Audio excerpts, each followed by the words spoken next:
Hello, everybody. Thank you very much for joining us for today's event. Firstly, I'd like to acknowledge that wherever you are in Australia, you are on the traditional lands of First Nations peoples. At UTS, we're on the land of the Gadigal people of the Eora Nation, so I want to pay respect to them, to their elders, past, present and emerging, and particularly extend that respect because they are, of course, the traditional owners of knowledge for the land that this university is built on.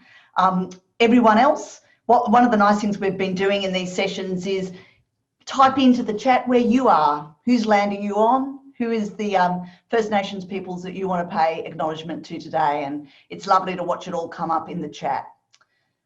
So, my name's Verity Firth. I'm the Executive Director of Social Justice at UTS, where I lead the Centre for Social Justice and Inclusion.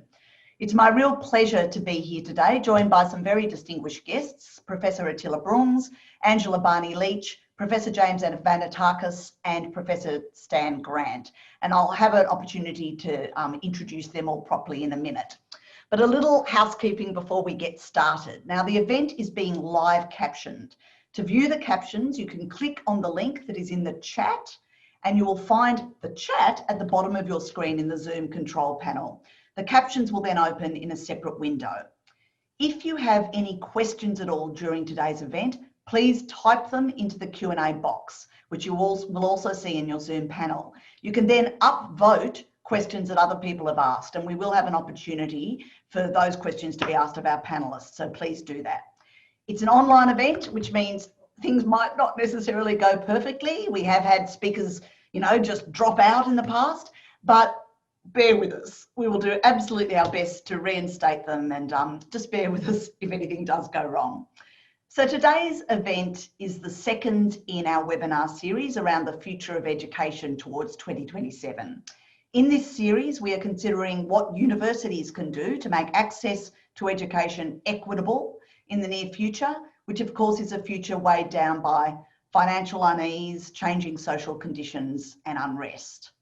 I don't need to tell people on this panel, in this webinar, that 2020 has been an extraordinary year. We've experienced bushfires, floods, an increasingly desperate climate crisis. Social and health issues have really come to the fore, including racial and income inequality, and of course, all during a global pandemic. So more than ever, I would argue, universities have a real role to play as we rebuild after COVID. But universities themselves have been facing a whole range of existential challenges since the beginning of the 21st century.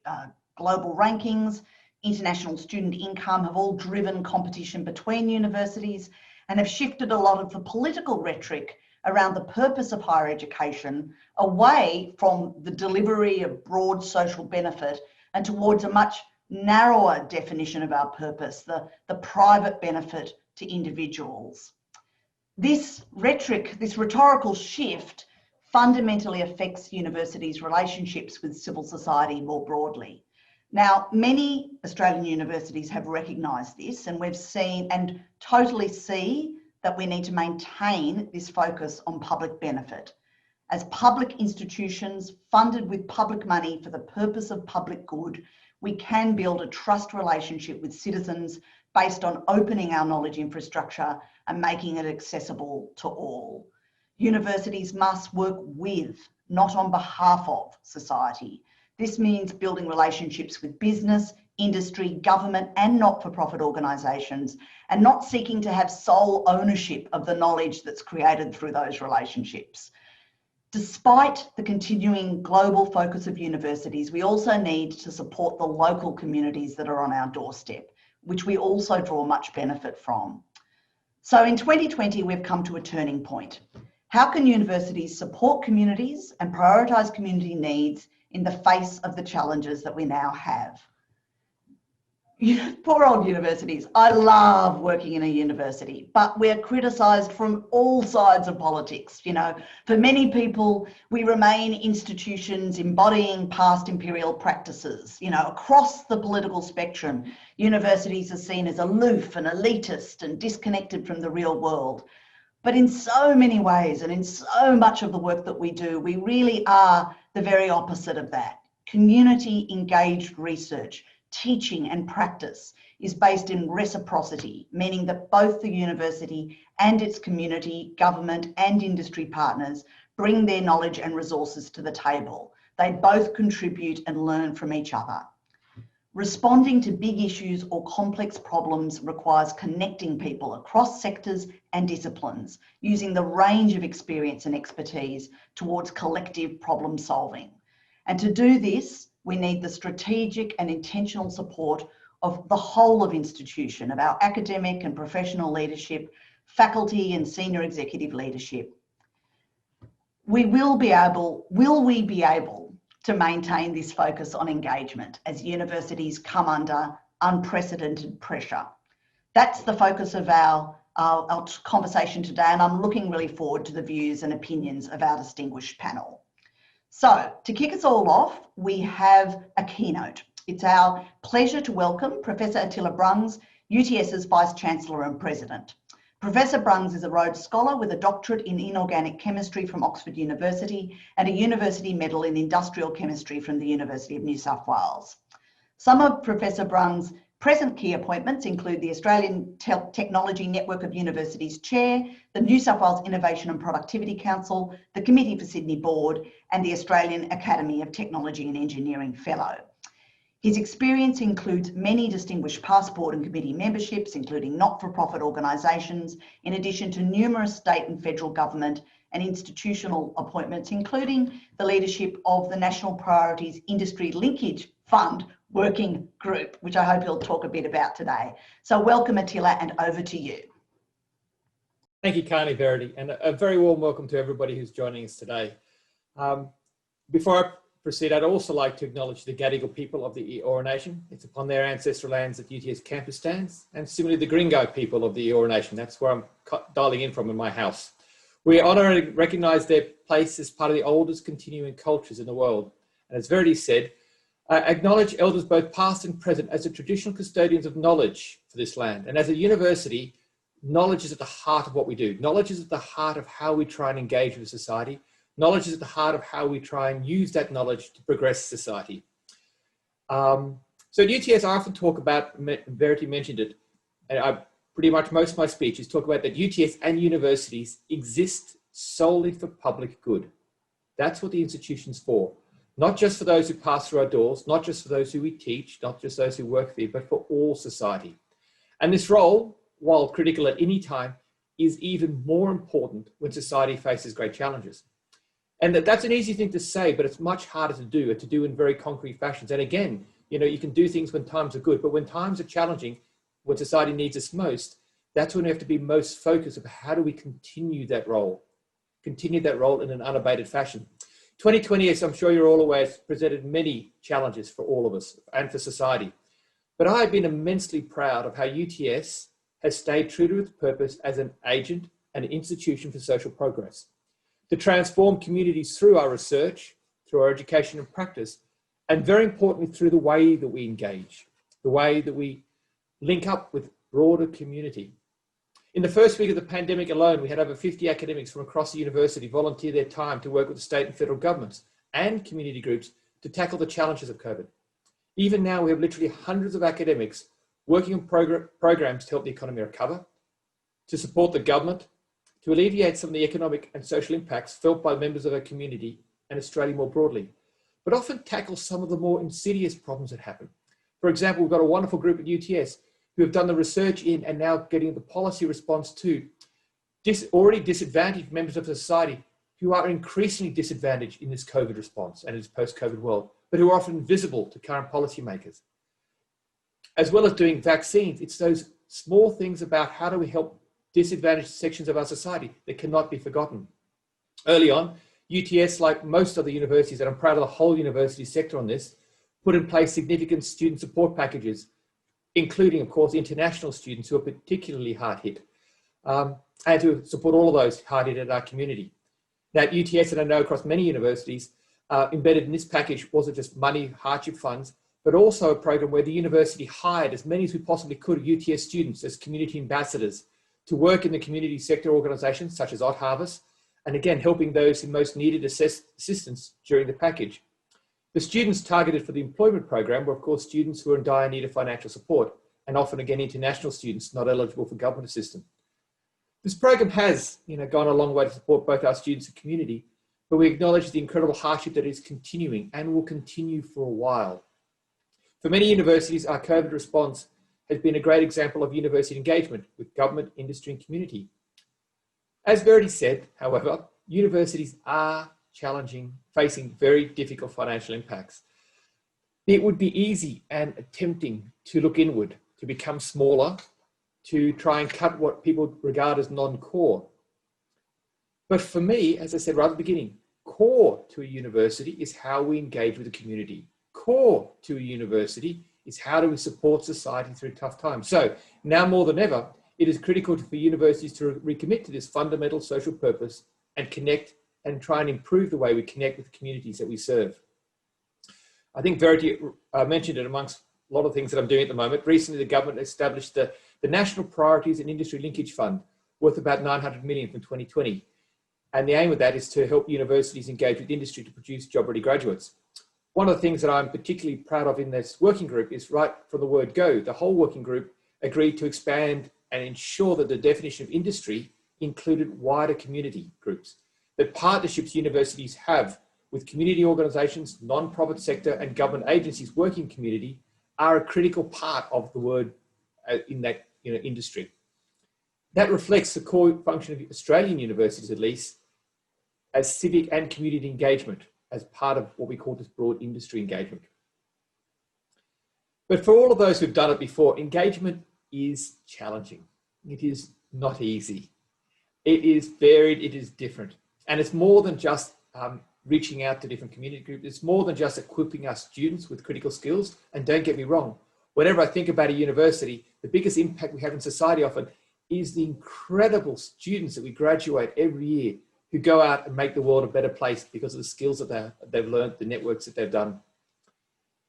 We've seen firsthand that the university engagement with government and industry creates a relationship of trust. So if we can continue to drive this thing of trust, building better solutions, trying to tackle problems which the community and government regard as the most urgent, rather than sometimes universities get quite excited by sometimes esoteric problems, but work on what are the most important to our community. That's the way that we can continue to improve our engagement. A small example, UTS research recently on environmental flows in Australia, Verity already talked about the climate challenge that we're facing, has exacerbated toxic algal blooms in rivers right across Australia. Now, it sounds like a small thing, but this has been research that's been going on a while, and some of the greatest insights that I had was talking to the communities around these rivers. And now this research has translated into real impact. It was used for the policy in the multi-billion-dollar management plan for the Murray-Darling Basin, which supplies water to 3 million people, a third of the country's agriculture, but most importantly, a raft of internationally significant wetlands. Another example, recently with UTS researchers, is dealing with the complex humanitarian crisis in maternal and child health in Papua New Guinea, where, and it's almost hard to believe, just north of us, women are 30 times more likely to die in pregnancy than a woman literally, and it's literally 50 kilometers south of them. By placing midwives and obstetricians to work side by side with in-country service providers, delivering peer support, mentoring, clinical supervisions, evidence-based resources, our UTS with our partners help to improve the quality of care for new mothers and for infants and perform essential surgeries. We basically also help to increase the registered midwifery force in Papua New Guinea from about 200 to almost 800. And you can just imagine what a fourfold increase would have on the impact. University groups like the Teleros Network and the Engagement Australia champion the unique role universities have to address contemporary global challenges, such as now the COVID crisis, through what we do best, which is teaching, knowledge, learning, and research partnerships. The US-based Carnegie Foundation has established a gold standard for this engagement. And that's why, at least at UTS, I'm so delighted to be part of this and with the partner universities. And it's based on a reciprocity between the universities and their partners. Funny enough, I was at a meeting literally just a minute ago, talking with the university leaders across the university, reminding everyone that communication is two ways. Communication isn't about what we tell people. Communication is mostly about how we listen to people that we work with. And I think the Carnegie Community Engagement Classification, now being piloted by 9 universities, led by UTS and Charles Sturt University, is greatly assisted by Engagement Australia. I thank Verity and her team very much for this webinar today, part of the two-day symposium hosted by these pilot universities. Carnegie outlines, and that's why it's so exciting, I think the next stage for universities. Trying to help us move away from an expert model, and don't get me wrong, expert in expertise and rigor is absolutely critical, but embracing this concept of an engaged research and teaching model, one that's outwardly focused. Carnegie promotes partnerships of the generation of knowledge. And how does that knowledge and resources in the public and private sector are best brought to bear to address the really critical social issues and this broader contribution to public good? At the moment, the government is requesting advice on rewards and incentives in relation to university and industry linkages. I think the Australian Carnegie pilot and the data that's just been finished collating will be really pivotal in helping the government shape the next set of policies around what does engaged teaching, engaged learning and research at universities look like to make sure we're thinking broadly about this industry engagement. With the challenges that 2020 has presented us, we are now at a crossroad. In the post-COVID world, we need all of our resources, and by resources, I mean the incredible people resources we have right across this country, working for our country's prosperity, our national well-being, but more broadly, how we can affect the region and the world around us. And I come back again to the beginning. UTS is a public institution, existing solely for public and social good. But how do we do this in this post-COVID world? As with any great disruptor, COVID has been an accelerator of automation in business, remote working, ways of connecting people, which is all good. But there's a lot of new rules being written. How can we as a university, how can we engage with the community, have the right discussions to make sure these new ways of working, these new rules of society, these new changes are done in a way that benefits the whole community, that doesn't exacerbate disadvantage, that doesn't increase and perpetuate inequities. And all of this is happening due to a recession where inequity is increasing. So we've got a great deal of knowledge in universities that we can help society with the challenges. But unless we properly listen to society in ways that perhaps universities haven't always listened in the past and engage with them, we cannot use this to the greatest benefit. But I'm always an optimist, as Verity knows, and I have seen this shift, and I've seen a willingness of universities right across the country to continue to evolve the way that we engage and reflect on and better enact the social contract that universities have had with society ever since universities exist. Because society's needs in the post-COVID world will be radically different in many ways than before. So therefore, the solutions and how we approach this need to be radically different. On that note then, again, thank you very much, Verity, for enabling me to address the conference. And I'm very excited about all the things that you're doing. Thank you kindly.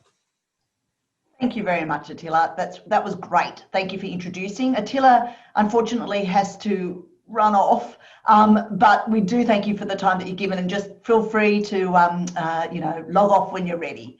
I'm now going to turn across to the panel and introduce our panel. And as I said before, if you've got a question, I've noticed some people are already posting some questions. Just start to put them in the Q&A and we'll ask them when the time comes. Ms. Angela Barney-Leach is the Pro Vice-Chancellor of Indigenous Strategy at Queensland University of Technology. She is responsible for providing leadership in the strategic direction of the university regarding Indigenous Australian matters. This includes institutional policy, strategy and advice in relation to all aspects of Indigenous Australian higher education at QUT. As the Pro Vice-Chancellor of Indigenous Strategy, Angela plays a critical role in engaging with the university and with external stakeholders and Indigenous Australian communities to help to establish effective and productive relationships.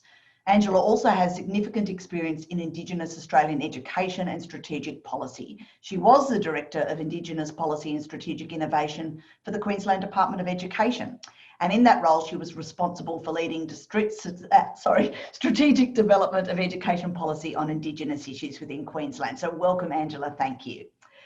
Professor James Avanatakis, the Pro Vice-Chancellor of Engagement at Western Sydney University. He's also a lecturer in the humanities and a member of the university's Institute for Culture and Society. He recently spent 12 months at the University of Wyoming as the Millward L. Simpson Fulbright Fellow. That would have been interesting. We might ask you a bit about that. In 2015, James founded the award-winning honours college, The Academy, at Western Sydney University. In 2016, he established Western's Graduate Research School and was the Pro Vice-Chancellor of Research and Graduate Studies from 2018 to 2020. James is internationally recognised for his innovative teaching and researching. He has over 100 publications and is a regular media commentator, often seen on The Drum and News 24. And welcome, James. And last but definitely not least, probably doesn't need much of an introduction, Professor Stan Grant Jr. is the Vice-Chancellor's Chair of Australian Indigenous Belonging at Charles Sturt University, where in 2016 he was previously appointed as the Chair of Indigenous Affairs. This new role continues his already strong association with the university. Professor Grant is the son of Dr. Uncle Stan Grant Sr., a Wiradjuri elder and coordinator of the university's graduate certificate in Wiradjuri language, culture and heritage. So he's also continuing his family's long and deep association with Charles Sturt. Professor Grant's role as Vice-Chancellor's Chair of Australian Indigenous Belonging commenced in April 2020, and he brings decades of experience as an educator, journalist and film producer to explore and answer questions of belonging, home, history and identity. Professor Grant engages students, faculty members and the media to explore issues of belonging and identity in an ever-changing world. And this is presumably particularly critical at this point in national and global history. So welcome, Stan. Now, my first question is to you, Stan. One of the things that I've always loved about Charles Sturt is that it's a really good example of an anchor institution. It's a regional university whose economic footprint is critical to the livelihood of many in the towns where it has campuses. But of course, universities have more than just an economic influence in the towns that they're part of. And it's this question that I want to explore to you in the context of your role as Chair of Australian Indigenous Belonging. So can you talk to us a little bit about your role and talk to us about how it leads to better university community engagement? Yeah, thanks, Verity. I also want to pay respects to the Gadigal people of the Eora Nation on whose land I'm meeting today. I'm from here in Sydney, and also the nations that Charles Sturt University is based on as well, the Gundungurra, the Biripi, Wiradjuri and Ngunnawal. Part of the motto of Charles Sturt is an idea that's deeply embedded in Wiradjuri culture and my father's culture, which is this idea of Indamarawanangana, which is to live with respect in a world worth living in. That very much anchors the idea of the university, that it's a place of deep learning, a place of learning that stretches back many thousands of years, and committed to the idea of the world that we live in, that we are part of a particular community, we are part of various Indigenous nations, but we are also part of a broader world. And that question of creating a world that not just one that we live in and exist in, but one that is fundamentally worth living in. You talk there about community, and obviously so much of this starts with where we are, and the university is very heavily involved at a very local level in all of its communities. And, you know, just by the by, I think we're probably the highest, if not one of the highest, rates of Indigenous enrolment as well of any university in Australia. But we're very heavily involved in local communities, very involved in COVID and the response to COVID at a local level. There's a program called Reboot, Relaunch, which is about people in our communities who are looking at changing their lives, whether it's through redundancy, forced unemployment, change of careers, but how people, particularly people who've been in the workforce for some time and then find themselves at a crossroads, can be able to connect again and be able to build new futures. Gen Next is another program that I've been particularly involved in, which has been really useful over the period where we've been separated from each other and isolated from each other with COVID, where we were able to use the technology as we're using today to be able to reach out to students and teachers and do programs where people can, like we're doing today, people can join in and ask questions. We've had some really useful conversations, I think, and especially conversations around the state of our world today, our responsibilities to each other, how we build that world worth living in. From my own point of view, being a Wiradjuri, Gamaroi, Dharawal person, being a person who has lived in the world, I spent 2 decades living outside of Australia, reporting primarily for CNN, based in the UK, throughout Asia, throughout the Middle East, seeing, sadly, the worst of our world and how our world can tear us apart, from conflict right throughout the world to natural disaster, to revolution, and to see that the trajectory of our world taking us to this point that we're in right now, where I think we are at a bit of a hinge point of history. There is a weakening of democracy around the world, greater tension that, around ideas of political polarization and populism, set against the rise of China, which is certainly remaking the world, and we haven't seen the extent to which that is going to play out. But it's incumbent on all of us right now to be able to think deeply about what it is to belong. What is an identity? Where do we meet? Where do we differ? How do we deal with the legacies of our history? How do we deal with questions of justice? How do we deal with the questions of justice in a polarized world, in a multicultural world, in a world where we know there is deep political division and a recession of democracy? So all of these questions have been at the forefront of my mind. It's been part of my work, but now working with the university, working through the media in other ways, I'm able to sort of engage with those things and to try to create an environment where we can come together and discuss those issues and try to find a way through in a period that I think we haven't seen probably since the 1930s, the same level of disorder, danger, and instability and vulnerability in our world.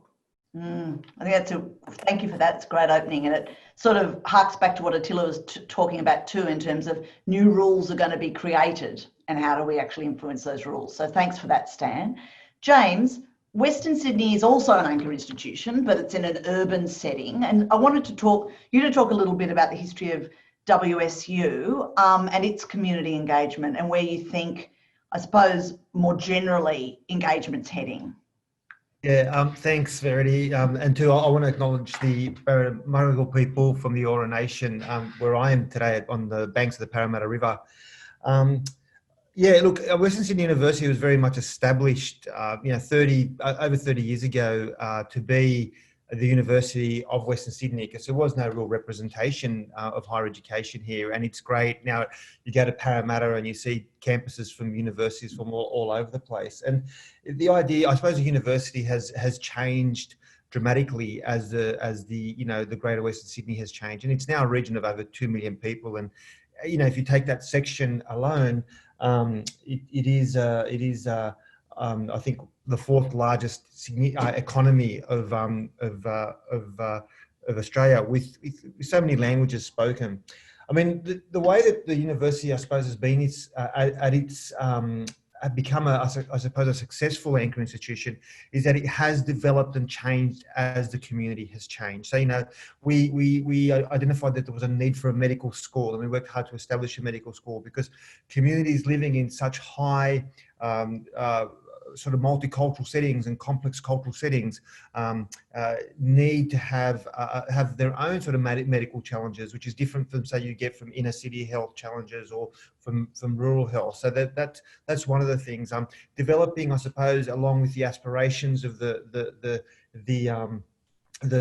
community, establishing our honours college, the academy, our work in identifying that this is actually a hub for advanced manufacturing and innovation, and launching our Launchpad program, which is a sort of an entrepreneurial program. And that program recognises that entrepreneurship isn't just a few hipsters sitting in a garage somewhere. It's actually the hairdresser or the mechanic who have these really creative ideas about expanding their workforce and sort of linking in with that part, which is often not as sexy and as exciting as other parts. I suppose that's how we've been successful. But I just want to pick up on a couple of things that Stan said, which I think, and also Attila, which I think are really, really important. And that is, there's a great irony at the moment where we are in such a a level of uncertainty and sort of unease in the world, and it's now that universities, I suppose, are more important than ever. And I've just returned from that Fulbright,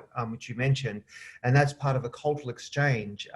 But it seems that at the same time, while we're really needed, we're experiencing an anti-intellectualism moment where people are turning away from what universities have to offer, and I think part of that is needing to reflect on ourselves, needing to reflect on the errors that we've made. And, one of the things that Attila said is engaging is two-way. It's conversations are two-way, it's listening. And I think in some ways, while we've done that very successfully, there have been other times where we've let our communities down. And one of the reasons I went to Wyoming is because it's a deep red, hyper-conservative state, which really got behind the Trump phenomenon. Not originally they were very, very Republican, but anti-Trump, and then eventually got behind Trump. And it was interesting engaging with those folk because, a lot of the way that, commentators and people have written about these communities is that they're essentially, in a very simplified form, a bunch of redneck racists, and look,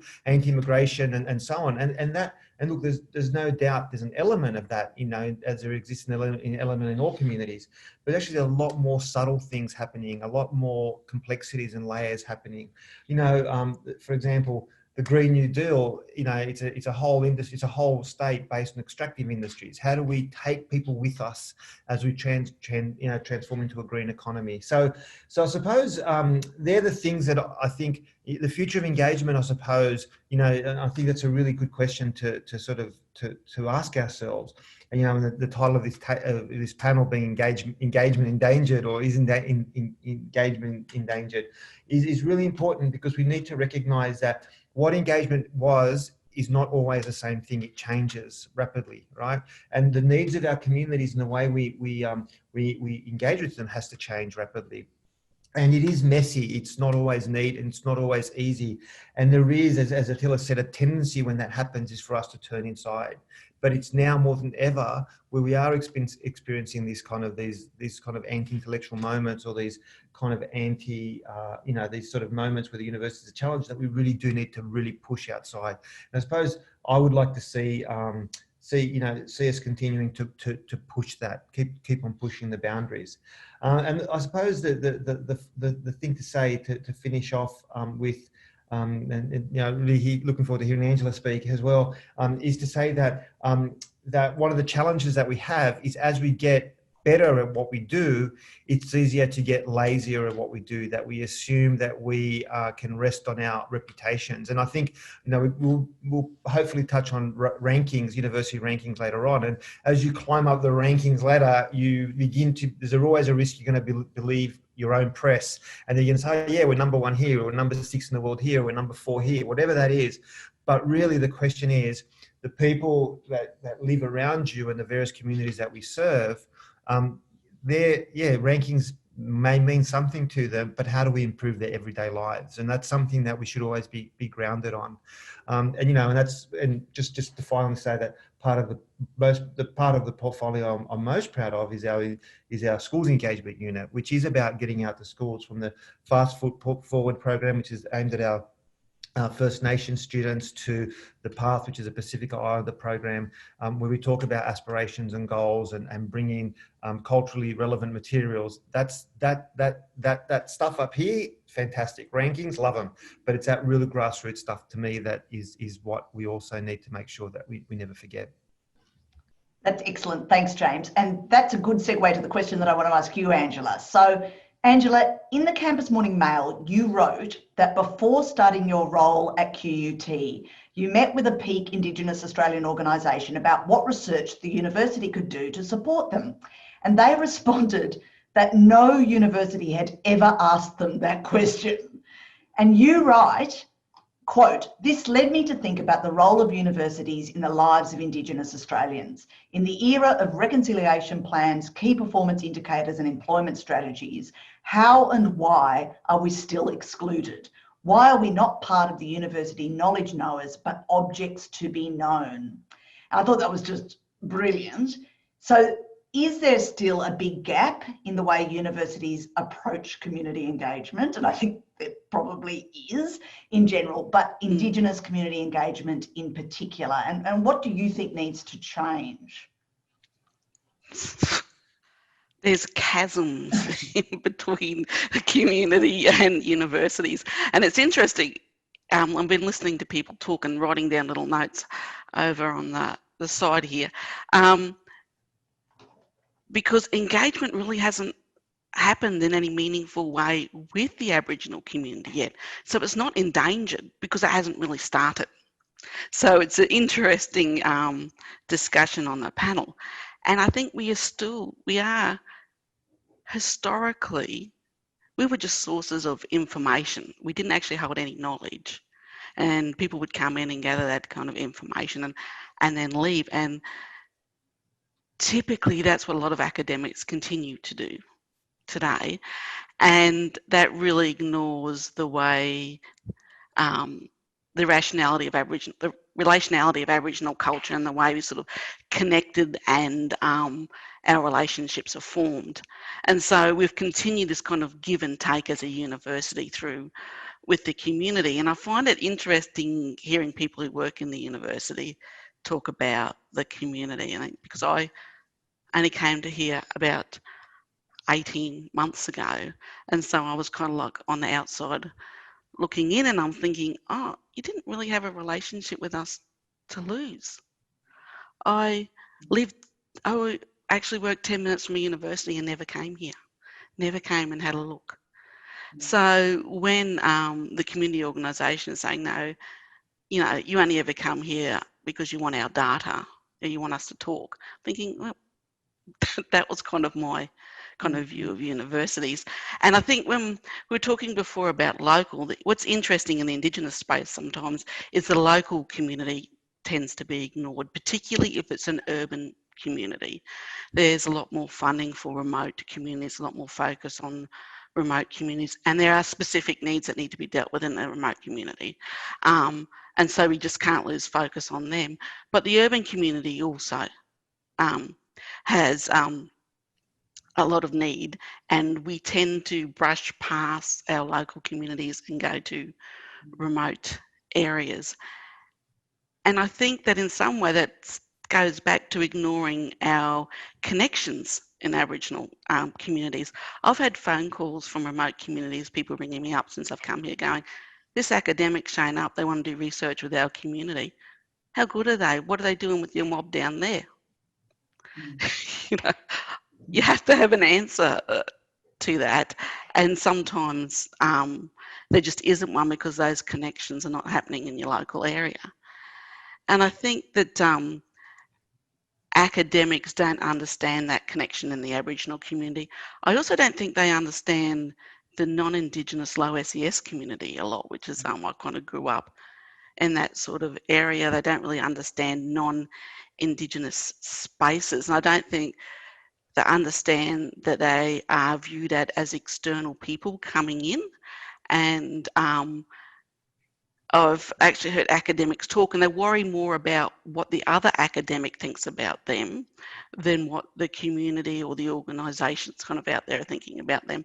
So I think we kind of need this fundamental kind of shift about, if we are for the public good, then we need to engage more with the public and have the public understand kind of what we're doing, and we can't leave it up to individual researchers, and some have done fantastic jobs out there in the community, but that's not a systemic change, and that's not something that's going to be maintained because that academic will move on. So we need to move past relying on the individuals, but start looking at fundamental changes in the way we actually undertake research with community, and that's going to look at the type of training that we give academics, our promotion panels that you're promoted based on your partnerships, and also around grants, and looking at the grants that we give. Is it around co-led with the community? Is it about working up knowledge with the community? Who's going to own this intellectual property at the end of this, which is a big issue in the Indigenous community? So I think, and there's a couple of things I just want to say at the end. We need to understand that the system is not neutral. The system in universities was built on non-Indigenous people and non-Indigenous middle class people. So we can't just tinker around the edges of a system that's been built on something that's fundamentally different than Aboriginal people or others. We have to kind of make these big changes in the system to be able to connect. And I think it might have been you, Verity, someone mentioned about leadership. I think during the Black Lives Matter campaign, we've had a real lack of leadership from the universities, and universities coming out and saying and supporting Aboriginal people and talking about, you know, Black lives in deaths in custody, which is a really important issue to Aboriginal communities. There was a silence from the universities, and there was probably, you know, maybe 4 or 5 in Australia that came out and said something to their staff out of all of the universities. Well, I see that, Aboriginal in the communities see that, and when those communities who won't stand up for us come to our community and want to engage with us, we know that, we see that, and we take that into consideration if we want to deal with them. And I'll leave it at that. That's a great challenge for the panel. Stan, I'm going to go to you because one of my questions was going to be very much in alignment with what Angela was just saying about universities are built on this expert model, right? That can often actually get completely in the way of collaboration. You know, is what Angela's saying sort of true? Are universities ever going to be able to collaborate as equals, or are they always going to be so, so part of a tradition of a sort of academic expertise that it's a very difficult relationship? What do you think? Yeah, I think as Angela touched on there, the universities are an extension of a society that is built on a knowledge system that saw us as people fit to be massacred and poisoned and have our land taken and, pushed out of society and segregated. And we're still living with the legacy of that. The reality of that, more than the legacy of that, the reality of that is people who die 10 years younger and a prison population where we're so ridiculously overrepresented, deaths in custody, a whole range of socioeconomic inequalities that are real. They're not historic, they're here, they are now, and they're an extension of a knowledge system that saw us as less than human, not fully human, certainly as something to be measured on some Western scale of progress that posited European society at the apex of that. And I think universities are an extension of that. And one of the things I think we've really sort of failed in recent times is this idea that, you can measure things, tick boxes, say how many people are there, the closing the gap model. And we've sort of fallen into this idea that if we can increase Indigenous numbers at universities, then that somehow is redressing those fundamental imbalances and the fundamental philosophical worldview that makes those places so alien to us. Now, you may increase the numbers, but that's not necessarily changing the way knowledge is imparted, the value of knowledge, how we see Indigenous students. A simple thing, I mean, my own culture, if we're talking about Wiradjuri culture and the whole idea of Yindyamarra that I was talking about before, knowledge is what you don't say, not what you say. The ability to listen is more valued than the ability to speak. Whereas, of course, we know in a Western model, the ability, and we're doing this today, and I've made a career out of it, so I'm not immune to it. But the ability to fill space with noise is something that we measure as being a sign of knowledge and intellect. But it's not wisdom, and it's certainly not how knowledge is valued in our own society. Can I also just sort of pull the lens back a bit? And I think it's really useful, and this is the world that I've lived in, so it's useful to be able to apply a global perspective to this as well. And I think one of the consequences of the rise of China, or the return of China, as they would see it, because of China was traditionally throughout the bulk of human history the dominant power in the world. They see themselves as the middle kingdom, the center of the universe. But part of the consequence of the renewal of Chinese power, China becoming the biggest economy in the world, expressing itself, demanding its place in the world, is that it's challenging the ideas of how we value knowledge, how we value culture, the idea that Western values of progress and knowledge are prioritized and seen as more worthwhile than others. And I think China is really at the vanguard of sort of challenging a lot of those assumptions. And as we move into what's been called a post-American world, and we see a more diffuse global order, I think those things are going to become ever more apparent. And we fit into that. Universities here are part of that. How we, the place of Indigenous people in our knowledge institutions in our society is part of that. It's part of that reckoning, as James touched on before. If you're in Wisconsin, if you're in the states that have, as Hillary Clinton would have called them, the deplorables states, they are part of that too. The idea of people who are left out, valued less, the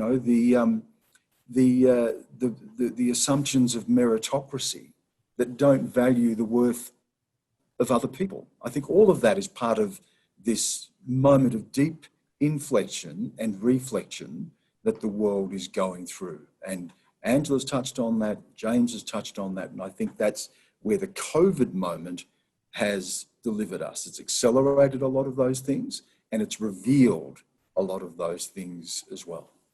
Yeah. Now I've got a question now from David Peacock, and I'm actually going to give it to you, James, first. And I think it's a nice link to what Stan's just said. So David says, COVID will probably mean a chastened globalism, which is sort of, an internationalisation agenda for universities, and a return to an emphasis upon a more local, national forms of engagement and public goods, at least in the short term. Unis are positioned differently here. But the question I have for you, is the discourse of community engagement actually more suited to this context? Is place-based engagement going to have a renaissance of sorts? Yeah, such a great question. Look, I suppose place-based engagement should have never really left, right? And picking up on Angela's point, I've been surrounded, Western Sydney has the greatest number of, I think, Aboriginal population across Australia, like concentrated, and it is easy to I'm often shocked about that sense of, and again picking up on what Stan said about knowledge, the sort of tendency to want to be exotic and go to remote communities, which sometimes captures a kind of a 1880s perspective of engagement, because you want to go to somewhere far away to do your research, not sort of being willing to kind of be place-based.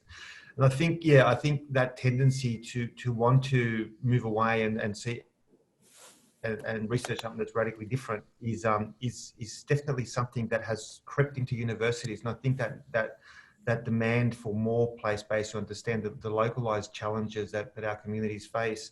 I suppose, given the contemporary context of, the contemporary technologies, place-based has shifted, right? We can't just sit there and say, well, it's only where you can visit. And again, if I go back to our schools engagement program, we're now delivering a bunch of stuff online that we were delivering face-to-face. And so there's schools now further and further away from us who are reaching out to us and saying, oh, can you deliver this content?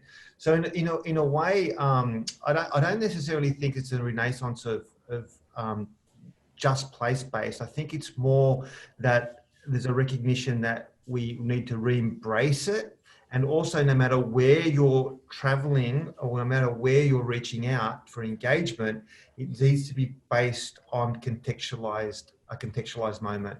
So it's that moment of listening. And I think if you have an engagement strategy that is not based on listening, that is not based on understanding the context of the people that you're working with, then that's going to be an engagement strategy that fails dramatically. So I suppose maybe less of a renaissance and more of a reminder about how important that is, but it doesn't have to necessarily be local, if that makes sense. Sorry, I just muted myself. The top question, the question that's won the most votes so far in our Q&A is from Joanna Winchester. And she's asking, and I'm going to put this to you, Angela, how can universities be places where the community feels empowered to approach us for projects, assistance and expertise, rather than the universities predominantly being the first to approach communities? How can we make ourselves better, Angela? Take yourself off mute. With a lot of hard work, Verity. But I think one of the things, and it does come back to engagement, because you have to build a relationship first so that people feel that they can come and ask you these questions. And so, you know, there's need to be able to bring people on to campus for other things, you know, so that they can come and go, this is what a university looks like. And you might say, this is some of the work that we've done with other communities. So you're kind of putting it out there that you want people on campus. You want to talk to them about the research that you've done in the past, and you want to put it out to them about what research they can do. Because one of the things we did with a health organisation here, we said, oh, what research do you want? And they said, oh, well, think about it. So they kind of went away. They came back and they said, we want you to do this research. And they said, and so we're now doing that for them. But we never would have asked them for that type of research. And it was good that the relationship we had with them, we built up first, then they could feel that they can go away and come back to us with research. But I think one of the great things I saw, and I can't remember which university was doing it, but people from the community could put in areas that they wanted to get researched. And people would get back to them about whether that was kind of possible or what they can do to look elsewhere.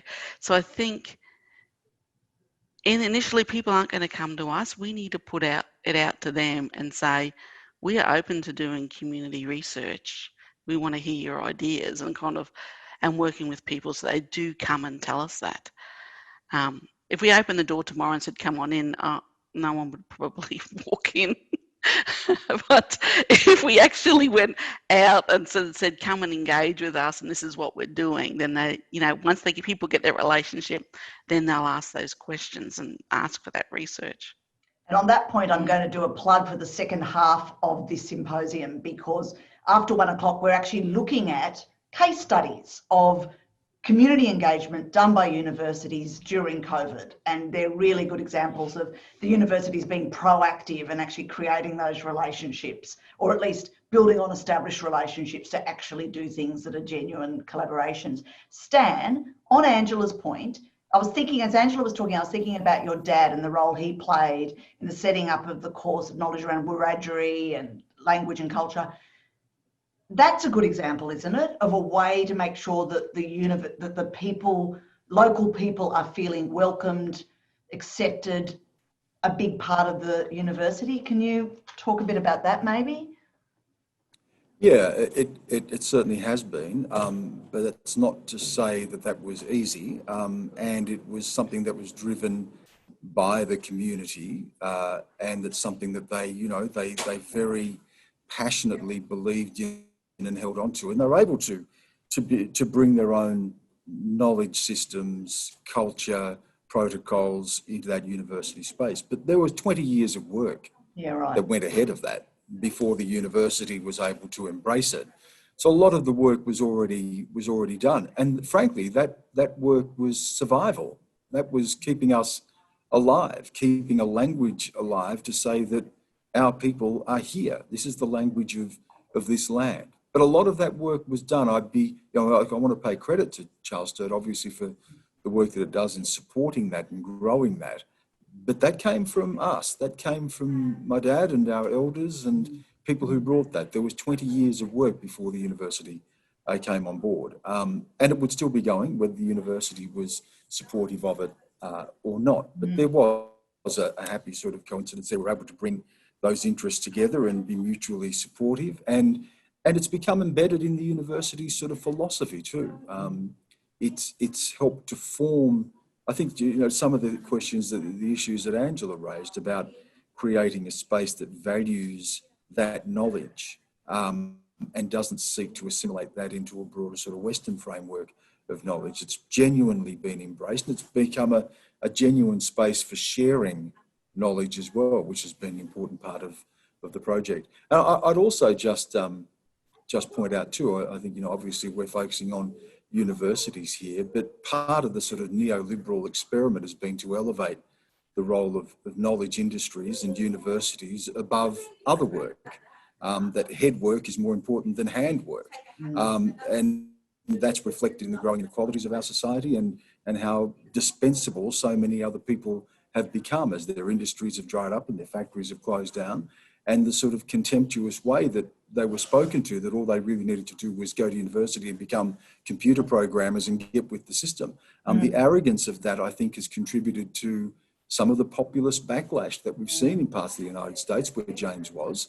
And if you want to understand the Trump phenomenon and the Brexit phenomenon and the rise of the right in Europe, if you want to understand it rather than just dismiss it or bemoan it, part of that sits in the assumptions that came hand in hand with the neoliberal approach to society and economy that elevated economy above community, that elevated that above society and valued knowledge industries above other industries, and reflected that in those growing inequalities and that pent-up anger and frustration that's helped fuel this political populism. So I think a bit of humility and introspection is required here as well, to look at our role, yes, and the importance of universities' engagement, but to also see that as part of a society that where that knowledge is not privileged above others. I think you are spot on, Stan, and it's really interesting because I'll give a bit of a plug to the Carnegie Framework, which we're meeting about in a symposium on the side of this, because at the heart of what the Carnegie Community Engagement Framework talks about is that for a partnership to be a true partnership, it has to be reciprocal and mutually beneficial, right? It cannot be, as Angela was saying, just a whole lot of academics getting the data they need for their research projects. And it has to be genuinely humble, in your words, Stan, in that the knowledge that academics bring to the table is of absolutely equal value, not greater, not less, but equal value to the knowledge and wisdom that is brought to the table by the community partners. And I think that is something that's particularly challenging for academics. I think that's the cultural Verity, sometimes not even equal, because there are, quite frankly, I've had greater use of a plumber in my life than an academic. That is true, and try to get the academics to anyway. So that's the point. That is the point. How do you respect academic knowledge? But it's just one form of knowledge. How do you have that in a whole system of different forms of knowledge that are equally respectable? Because until you really get that working, you're not going to get the interesting solutions, the genuinely creative solutions to the problems we face. Now, we're dead on time, which I feel sorry because James is sort of owed a bit of a comment. James, do you want to have a closing comment? Look, just very quickly, the idea of respecting knowledge is so important, and I just want to echo that. And in the classroom, you mentioned some of the awards I've won as an academic. In the classroom, the students enter my classroom, I never assume I'm the smartest person in the room. I may have more theoretical knowledge, but every person in there, I haven't experienced, say, what some of, the girls in the classroom experience. I've got First Nation students. I've experienced what they've experienced. And so when you enter a classroom, like you enter an engagement relationship, you never assume they're the smartest person in the room. You assume that you're going to learn as much as what you share. And when you do, if you enter any relationship with that, then the chances are you're going to have a much more deeper and long-standing relationship, and that's built on trust. And if you can get that, that's what I try and get out of my students, and that's definitely how I think that's what we try and get out of our engagement programs. I think that's great. Thank you so much. You've been a wonderful panel. I've really enjoyed this conversation. So. Can I say one thing, Verity? Yes, okay, you can have the last word. Just want to say, this is not a bash on academics. Academics and researchers are very, very useful and needed in our community, and they have a great set of skills and knowledge. And sometimes it's about not what you sort of are doing, but what you can do. And academics can do more if we work better with a community who has another great set of skills and knowledge. And so I think that it's not about bashing them because they do a great job and have made a big difference to the community, but it's only one part of the puzzle in working out what needs to happen in society and making it this country the country that we all want to live in. That is a perfect way to end. So thank you, Angela. That's absolutely perfect. Thank you to all our panelists. You can now leave, panelists, but we are going to continue our session. We're going to hear about how universities have responded to the challenges thrown up by COVID and pivoted their engagement efforts to ensure that communities are still being supported. So particularly if you're at a university, stay for this session because it's really interesting. So we've got New Zealand universities and some of the work that Engagement Australia does. Over to you, Jim. Well, thank you, Verity, and thank you everybody I think involved in these wonderful days activity. I've been very fortunate to be chair of Engagement Australia for the last 2 years. I've worked I guess over the course of my career in the area of engagement for the last 25 years, 15 years here in Australia, 10 years in the UK. And the thing that gives me great heart, I think, that engagement is not an endangered species here in Australia, is of the wonderful work, the brilliant ideas, and the really fantastic personalities, as exemplified by your panel here today, that are driving forward a new model of engagement here in Australia. It really is some of the very best around the world. So you're quite right, Engagement Australia is the peak alliance of higher education institutions committed to engagement. We've come of age this year. We've been around for about 18 years. It emerged out of a single university, Western Sydney University. Stan spoke about the importance of being an anchor institution. WSU have always been anchored, I think, very deeply with their communities. Professor Jan Reid, who was then Vice-Chancellor at the turn of the century, realised that she really wanted an organisation to represent the entire sector, not just those who were leading the way in terms of engagement.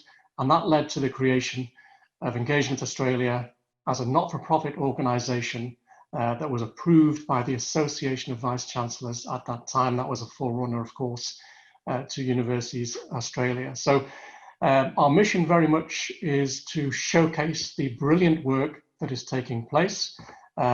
We provide and inspire engaged leadership across the sector.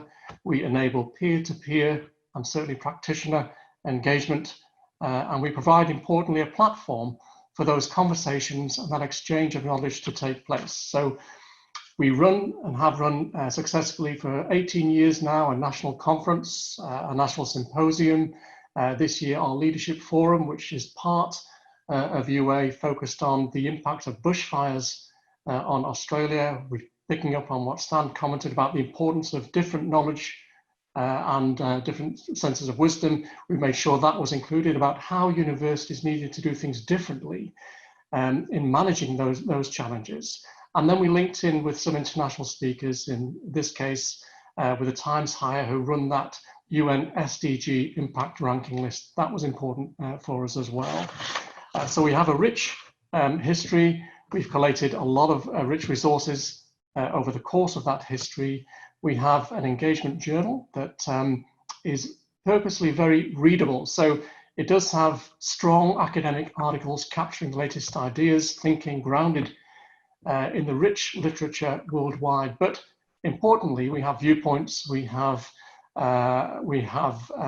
case studies, and many of them, just to capture the rich learning that's taking place in engagement right across Australia.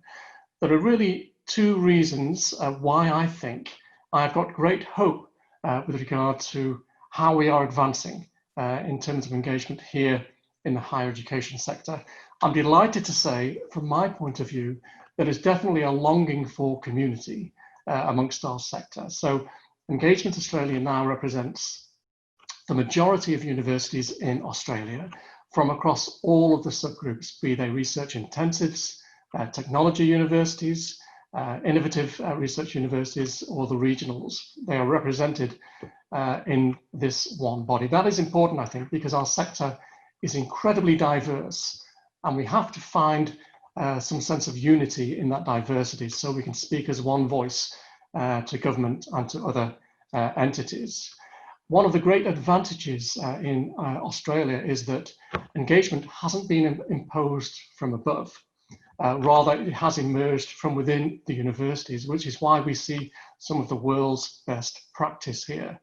But that also gives us a real challenge in the sense that most of the people beaming in today will have perhaps 10, 15, 20 universities within their particular state or territory. But if you walk into any two universities, the likelihood is you will not see the same definition of engagement practiced. So that is an issue. So one of the reasons that gives me great hope for the future of driving engagement forward in Australia is the Australian Carnegie pilot, Verity, that you've led so well, and Professor Brungs rightly highlighted in his presentation. There we have a quarter of the sector, all Engagement Australia members, driving forward a common definition, a common understanding of what engagement is based upon an international gold standard, and Australianizing that particular definition. Now that is a really important piece of work, because without that we will never have a common understanding or common definition within Australia. So that is really exciting for our future. The second exciting thing from my point of view is this year we launched our new Engagement Excellence Awards. I had the great privilege of working with James only last week on the Engagement Awards for ATEM. And we both were just blown away with the excellent engagement practice that's taking place. So we have had 125 applications from 35 universities for the Engagement Excellence Awards that will be awarded later this year. So there is a longing for community, even in these testing times, for engagement amongst our university colleagues. And there is truly amazing work taking place right across our sector. It is world class. And we'll see some examples of that in the case studies that we'll hear from our EA members in a short moment. Thank you, Verity.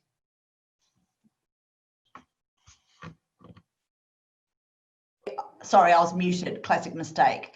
Thank you for that, Jim. That was perfect. So this is case studies of excellent community engaged practice in response to COVID. Same system, if you were here earlier, you can ask questions by typing them into the Q&A box, which you will also find in your Zoom control panel, and you can also upvote questions, so there will be an opportunity to ask questions. Our first presenter is Kate Wood-Foy. She's the Director of External Engagement for Charles Sturt University at Port Macquarie. Kate Wood-Foy is part of the multi-campus leadership team responsible for advancing and enriching the university's community engagement and collaborative impact in the region by connecting, building and strengthening key regional relationships, identifying new opportunities and creating and developing confidence and outcomes to support the university's objective, which is to create a world worth living in. So Kate, can I hand over to you? Thank you, Verity, and thank you, Jim. And it's lovely to see you all this morning, or this afternoon now. I'd also like to acknowledge the Biripi people where I am today, the elders past, present and emerging. Fiona, if you could just go to the slides, that'd be wonderful. So thank you for asking us to share our case study, a community of learning to lead change, which is our Charles Sturt Mid-North Coast Leadership and Resilience Network. Using our micro-credentials, we've been able to connect our community and local government and drive recovery in our COVID-shaped world. As we all know, the series of concurrent disasters revealed that Mid-North Coast community members, for us, leaders and local government may not actually possess the necessary skills to respond to these significant challenges which we're all going through. So the team at Charles Sturt addressed this need by offering components of our graduate certificate in community resilience and leadership through our micro-credentials, specifically two subjects, leading change and building community resilience. And that was offered to our Mid-North Coast Joint Organisation of Councils, their communities in Bellingen, Kempsey and Port Macquarie. So just a little bit of history. In 2018, the Graduate Certificate in Community Leadership and Resilience was developed by our amazing team. We have Amber Marks, Julie Newham and Jenny Kent who developed that over 2 years through co-creation workshops in true consultation with our communities and industry. And that was done across all of our campus footprints and the regions that they sit in. So Port Macquarie, Bathurst, Orange, Dubbo, Wagga and Albury. And what was born out of that process was our micro offering. So a fantastic suite of 28 micro subjects that we can mix and match that develop key skills, knowledge and attitudes. And they're all stackable, which is fantastic. And there's a component of face-to-face and online work. And of course, it's true co-creation, working hand in hand with industry and community. So that was already in existence. And the important thing to note is that no previous qualification was required to enrol in the course. So if you didn't have a tertiary degree, you could jump into that space and be a part of it and upskill. As we moved forward in the leadership process, we realised that there were 3 core themes emerging under leadership. And that was to build communities, build relationships and build capable leaders. If you could just move to the next slide, Fiona, thank you. And basically what we wanted to do was build strong communities, make them more connected, and create passionate and capable leaders. We know there are so many people in our communities that have got those skills. They might not be formal leaders, but they may be leaders in their voluntary organisations or community networks. So we wanted to upskill them so that they can survive, recover and thrive through times of disruption. So fast forward to March 2020, COVID has hit and we're coming off the back of drought, bushfire and flood in our region, which was pretty full on for the Mid-North Coast, I have to admit. Many people lost their homes and it was a pretty awful time and still is for many. So constant disruption is the norm and change continues to challenge our community resilience and our recovery. That's when I was invited to be a part, representing the university, of course, be a part of the Port Macquarie Hastings Council COVID recovery group. And for the first time in the history of this community, and I've lived here for 20 years, 60 leaders came together on a daily basis. We had a portfolio, 6 portfolios where we worked together like many communities did. But what I was struck by was that there were all these amazing people that had never come together before, have come together in this space. And I thought, you know what, the university can actually step in here. We can actually add value and support and continue this process, build on it and take it on through to get us to the other side of COVID. So that was done through our micro subjects. And the addition to that was actually approaching each of those GMs in the councils and saying, let's actually create an ongoing supported community network and let's create some scholarships around this so that we can connect community and leaders and informal leaders in that process. So basically it was all about connecting and enabling those communities, as I said. It was collaboration because what I saw during those crazy weeks of COVID and everyone trying to figure out what was going on, everyone just wanted the best. Everyone wanted to do the best. And I think they just maybe needed a little bit of help to formulate ideas, to put ideas forward properly, and then they might actually be put into action. So we set out to support and connect individuals in diverse leadership roles as we came from drought, bushfire, floods and COVID, and the leadership network was born. So there are 68 individuals that it consists of, and it's a really diverse group. And basically we have all come together to share ideas and solve problems, not just in the community of learning, but outside that. And that's the thing. It's quite, initially it started as quite an informal network, but it is evolving.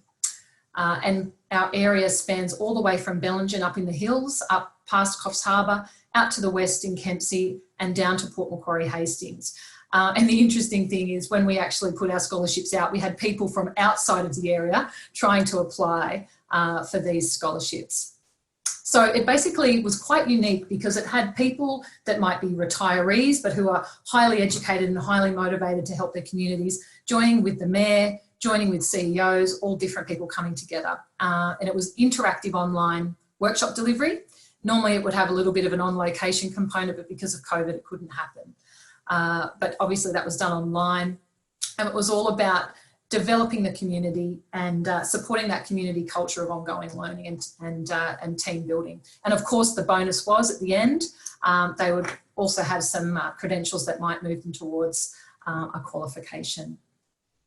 So the network itself, we decided in June that that's what we were going to do, start this network and get all these wonderful people into the courses. We picked 2 subjects. The first subject was to start 2 weeks later. So the councils and the university came together and we put out a scholarship round.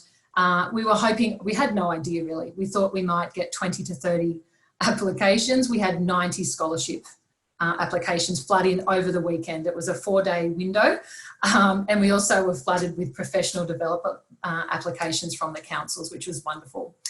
The thing that really struck me when we were going through the scholarship applications were that the demographics were so diverse. We had people applying who were 20, people who were 73, and they were all from very different backgrounds and varied levels of tertiary and lived experience. So some of the people we had on board, human service professionals, CEOs, social workers, firefighters, of course, marketing and comms people, an astronomer who knew, lots of youth workers, which was wonderful, and some psychologists, and importantly, council staff, councillors, and our university team. And very happily, some resilience team members have also joined that group, and they are supporting us, which is wonderful.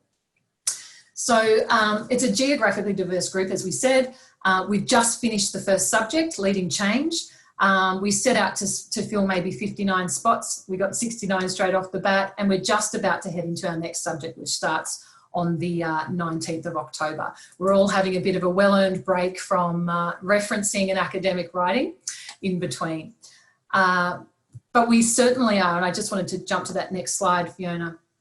We're an evolving network because we started so quickly in response to the COVID situation. We are definitely evolving, and we're learning from each other as we go. One of the most exciting things, and I've discussed this with Dr. Jamin Forbes, who leads our engagement team, the first subject actually asked each of the participants to outline a project that they would like to lead change in the communities. So we have now 65, there are a couple that were duplicated, but 65 projects that have been identified, pre-scoped, communicated beautifully, and they've had collaborative input and discussion through that learning process from community, other community members, council staff and councillors. And they're primed for potential funding now, collaboration and activation, which I think is wonderful. The other hugely important component is that individual LGAs have created networks and they're all meeting together, but we are hosting that larger combined network, and we're there to support each other and share best practice. So what started as online Zoom study meetings has transitioned into group emails, personal emails. We are now hosting a closed Facebook group to share other things. And the most exciting thing, a few weeks ago, we had our first COVID safe face-to-face meeting up in the hills in Bellingen, which was amazing. And we had our lecturer on screen she was based in Wagga, but we had her on our laptop, and she was part of the celebration too. She didn't get a scone, but she was there with us. So it's been very exciting. So overall, for us, it's been about connection and capability. Individuals that would never have come together before are now talking to each other. Mayors are chatting with retirees. They're sharing ideas and supporting each other. And it's all supported by the uni, the council and resilience teams in each location. And we're all working together to create a world worth living in. And ultimately that lies in building community, building relationship and building capable leaders. So thank you so much, Verity, and thank you, Jim, and very excited to be on the panel today. Kate, that was wonderful. I'm so excited about that. Oh, so I get a bit excited and I talk fast, Verity, so I'm hoping that everyone got all of that. Yeah, no, that was absolutely wonderful. Thank you. So I'm just reminding people, if they do have any questions, put it in the Q&A because there will be an opportunity. So if you've got questions for Kate, stick it in the Q&A and we can ask them a bit later. Our next presenter is Dr. Valentine Mercuria. Dr. Valentine Mercuria is the Engagement Facilitator in the Office of Engagement and Adjunct Fellow at the Humanitarian and Development Research Initiative at Western Sydney University. Valentine holds a doctorate in educational policy and leadership from the Ohio State University with a dissertation titled Civic Engagement in Kenya, Developing Student Leadership Through Service Learning. Valentine held a visiting academic appointment at Green Templeton College, Oxford University, where she was encouraged and inspired by Sir David Watson to pursue and implement frameworks for the university community engagement. You're undertaking a second doctorate, Valentine, a Doctor of Social Science at the University of Sydney. Unbelievable. I am so impressed. Okay, Valentine, your turn, second doctorate. And can't wait to hear from you. Thank you very much, Verity. I hope you can all hear me clearly. So yes, the second doctorate is an act of madness. So ask me 5 years down the line, I might have an answer as to why it's happening in the first place. So today I was just going to talk about our project that we had with our community partners, Western Sydney Community Forum. Next slide, please, Fiona. Thank you for that. And this was is an existing relationship that we've had with Western Sydney Community Forum. So in many senses, it did not have to be renewed, but there were different ways in which we engage this time around than we did previously. And so Western Sydney Community Forum is a peak body for the not-for-profit organizations in Western Sydney with a reach of up to 2,500 institutions as well as individuals who form part of the membership of the forum. And they play a large advocacy role for the not-for-profit sector specifically. And for this relationship, we have the Chancellor, Professor Peter Schagold, who is an ambassador for the Zest Awards, which is celebrated annually. It's in the 10th year now, usually celebrating the achievements of community, both organizations as well as individuals, seeing up to 500 people all attending in one big space, lots of fun, music and everything else. And within the Zest Awards, the university presents the Unsung Hero Awards, which is presented to a student for their contributions to different aspects of community engagement. And what was interesting with the way the relationship was catalyzed actually by COVID was that we were actually bracing ourselves to celebrate the 10th Zest Awards. And it was literally 1 week away when the government decided no gatherings of, of more than 100, and of course this one gathers 500, and there went the Zest Awards. So I think in the frenzy of trying to see how we still celebrate this, now that COVID has been thrown into the works of it, what did that mean? So there was a lot of reinventing how we actually interact and what we do with that sort of space. And what we found quite interesting was that I think that particular confusion and was actually a catalyst to be able to identify how else this relationship can progress in this very turbulent environment. And so we ended up looking at it as almost a countdown. So the 4 students, 3 staff, 2 institutions, 1 project on the countdown to what COVID had brought our way. So what happened in this particular case study was we had to quickly determine the different things that we wanted to come out of the relationship that we already had, since both institutions are looking at how to deal with COVID. So at least COVID was an equalizer in many ways. So it's one issue that we are all having to address inevitably in different shapes or form.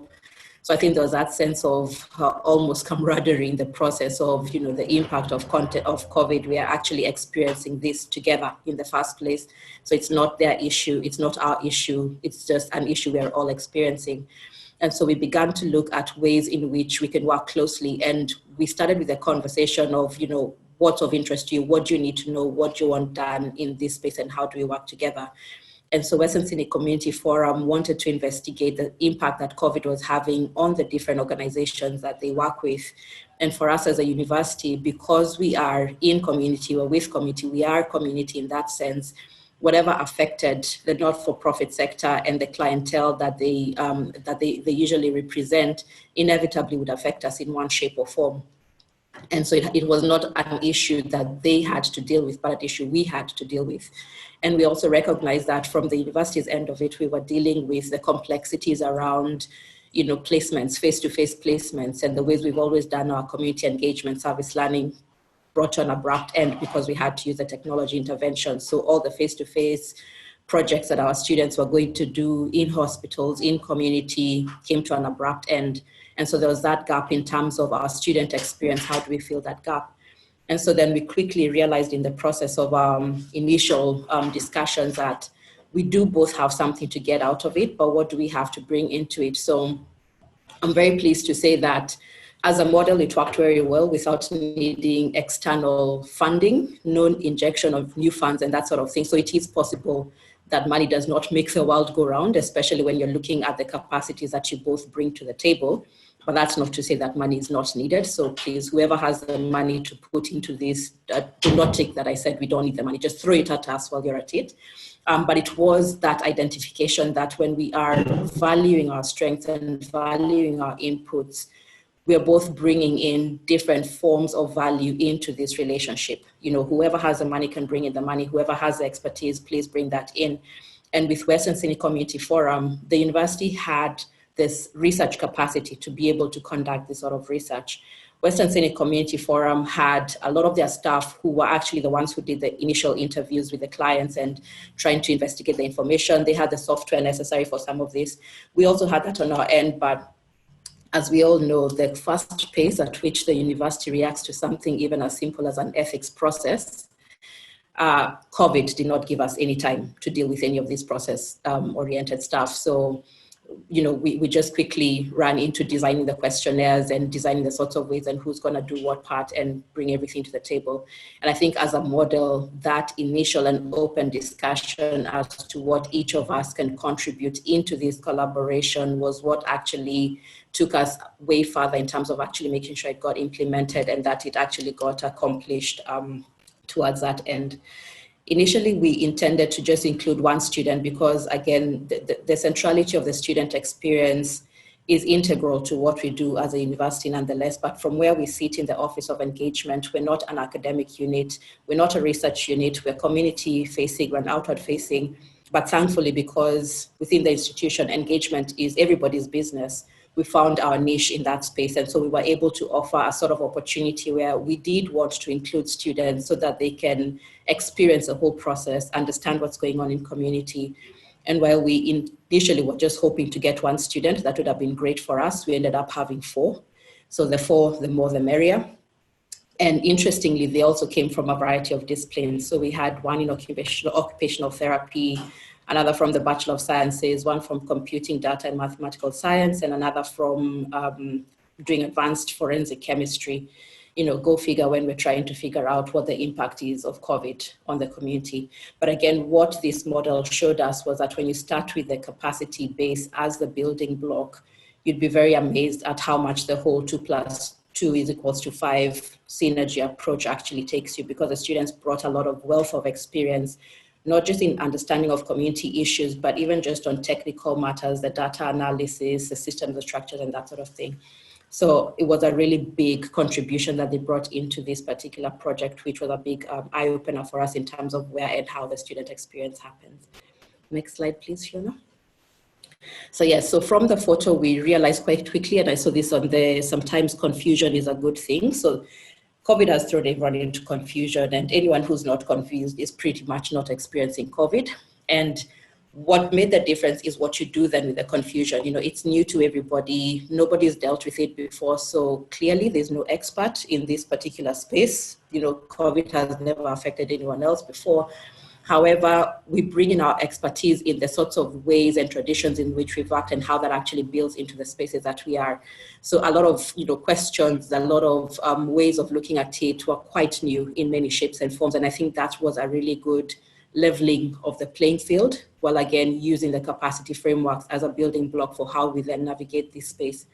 And so what we found was that we really had to think laterally about this, you know, again, and I think the beauty of it was the fact that we didn't sit in what we generally see within our institutions as a silos between your schools, between your research institutes, between divisions that do X, Y, and Z. And so, excuse me, from where we sat, we actually had that as an advantage, that we could actually cut across the different intra-organizational silos to be able to say, look, this contribution can make a big difference in the co-curricular space, in looking at service learning. What are the pockets where this student experience can actually happen, and how do we leverage off of that?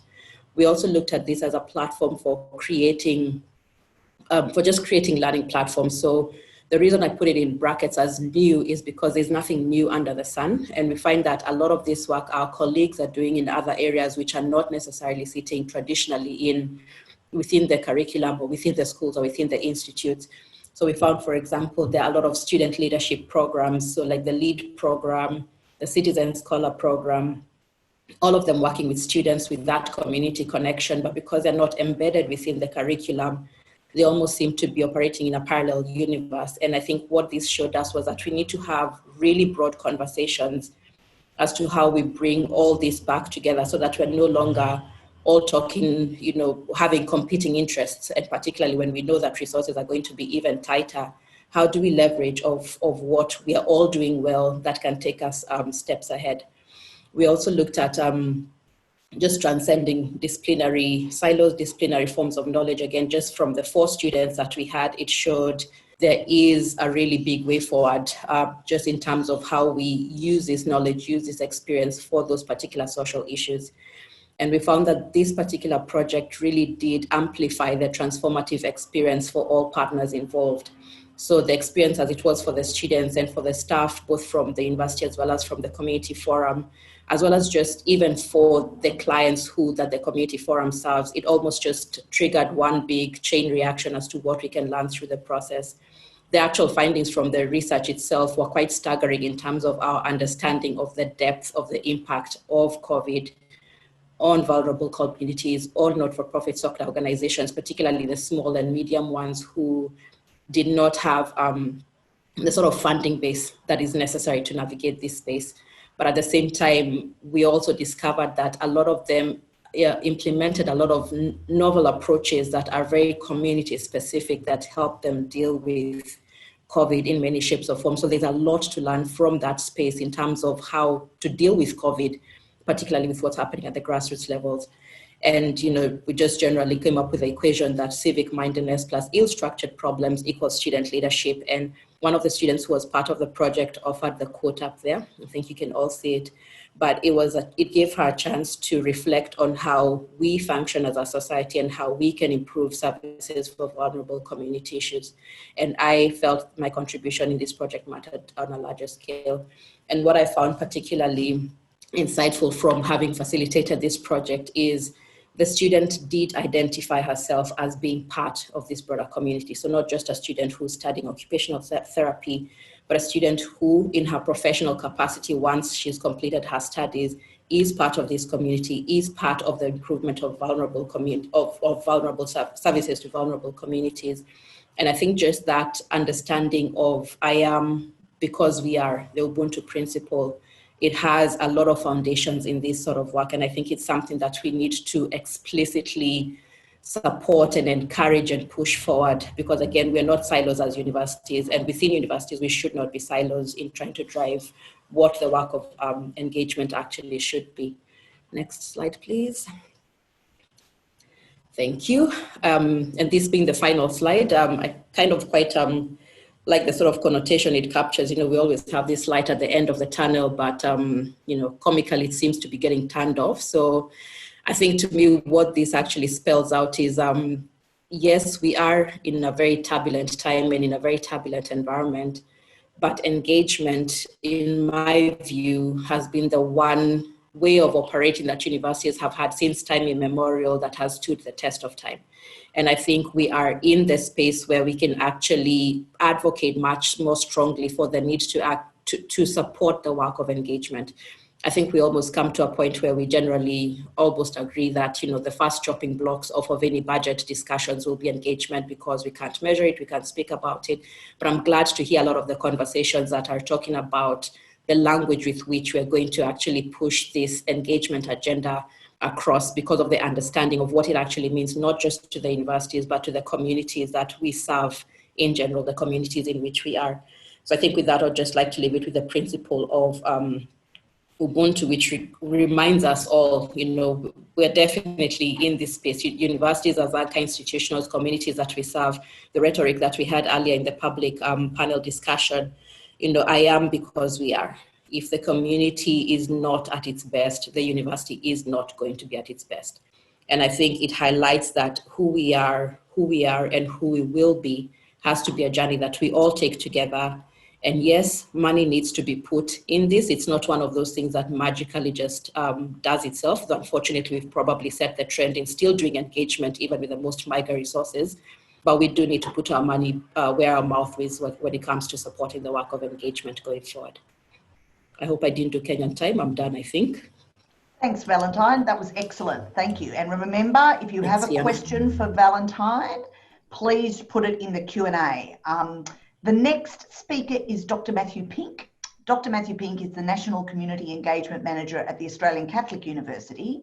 His research areas of interest include the transformational processes of a university community engagement, sport for positive youth development in developing and developed nations, and elite athlete welfare and development.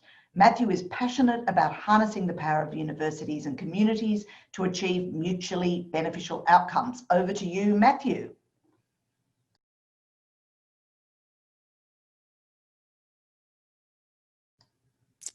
Thanks, Verity. I just needed to find my unmute button once I had the PowerPoint up. That was an interesting experience. So technology always has a surprise for you here and there, and great to be here virtually today. And also I wanted to start by recognising the Turrbal land that I currently sit on. So just a little bit of scope for today. Today's presentation will focus on the COVID-19 specific adaptations that we made in the curriculum.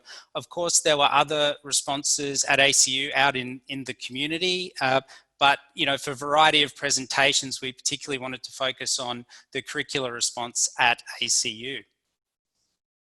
So just a little bit of background on ACU to provide context. We have 8 campuses across Australia and also a campus located in Rome.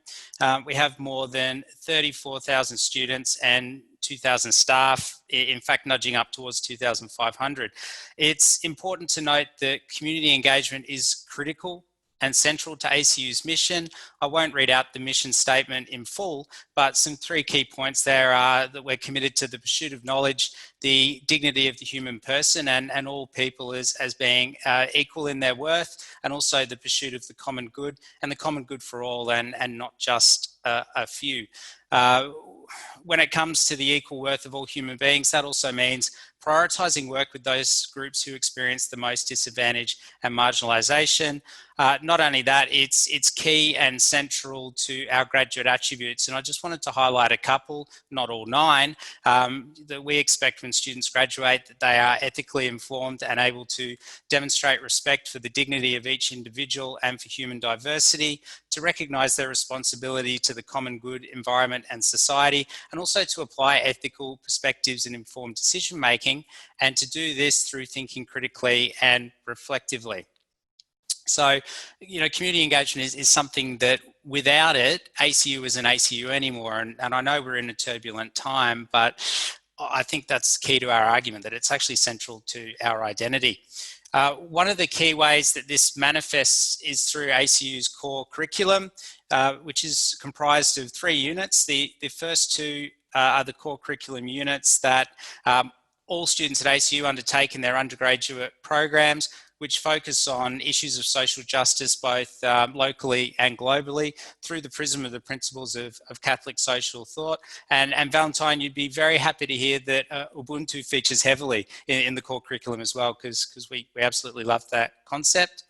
But there's also a capstone core curriculum community engagement unit that's discipline specific to each program, but also involves community engagement placement hours, where they go out there and how we like to say, live the core in action. So this translates to 18 units with community engagement placements involved in them, and nearly 3,500 students that complete a community engagement placement each year. So quite a substantial undertaking across ACU nationally. However, of course, enter COVID-19. And as was mentioned before, it was similarly disruptive for us. Nearly all placement opportunities were suspended, and then we started to ask some serious questions. Well, how could our students progress through their units when these units relied on a placement experience? Okay, there's a disruption and problem. At the same time, how could we be agile within such an elaborate institutional community engagement structure? Remember, this is rolled out nationally. And, you know, it's also important to mention that we do have ACU Engagement, the division I work for, which, you know, functions to support teaching and learning staff and the wider community engagement culture in this space. So this is something that our team particularly were wrestling with, as well as the lecturers in charge of these various units. So I'm going to go through 3 key ways that we pivoted or responded today. And the first one is fairly obvious, and it's moving things online wherever we could or wherever it was possible. Some examples of this included some of our placement opportunities, the Autism Inclusion Program, which is you know, peer-to-peer mentoring for students who are autistic, and that made quite a seamless transition online, and the feedback was quite positive. Another example, and this is an exhaustive list, is our International English Language Student Peer Support Programs. Again, common theme there. Translated very well to moving online, and again, you know, feedback has been that there's been those same mutual benefits and learnings through it being an online experience. However, for many partnerships, moving online just wasn't possible. Now, this shift to online has opened our minds a lot with respect to different opportunities that may exist, but for some, this just couldn't happen. So we also went about sourcing as many online opportunities that we could, that we still think reached our definition of what is appropriate community engagement. But of course, when we start shifting opportunities online, it opens up a lot of other issues to think about. Can it remain mutually beneficial? What about online safety? What about training and debriefing for students? How does that remain appropriate? And what do you do when there are incidents? So I guess that was step 1, seeing if we can solve part of the problem by shifting things online. However, you would have seen before that 3,500 students a year is a lot to cater for. And we simply weren't going to be able to find enough opportunities that met our definition, that were appropriate with the community and hit that 3,500 mark. So what we had to do as ACU Engagement in collaboration with the lecturers in charge around the university was develop alternative assessments. And there were a couple that we did, and they were based around a prospective alternative assessment. If you could have gone and completed a community engagement, where would you have done it?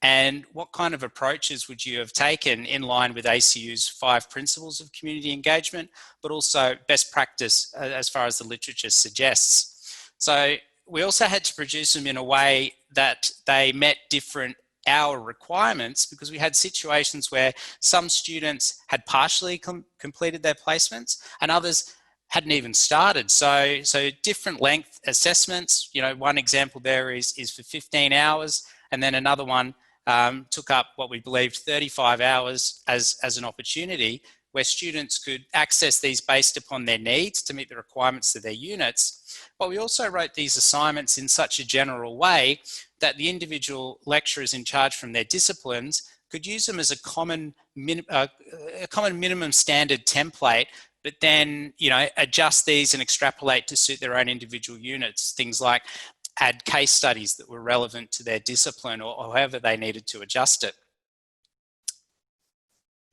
And the third part is something that I got particularly excited about, because many of us know that high quality community engagement and service learning units really have to have opportunities for critical reflection and reflective learning built into those units. And if we think about all of the different models of experiential learning, they will mandate that has to happen too.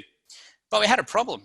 You know, the vast majority of students weren't going to have a concrete experience out there in the field that they could critically reflect on. So the big pivot for us came, well, hang on a second, COVID-19 is pretty common to everyone at the moment. How about we flip this and COVID-19 becomes the teaching moment? So through the work of our wonderful team of community engagement officers, both a recorded and live online debriefing class for these units was developed, where COVID-19 became the subject.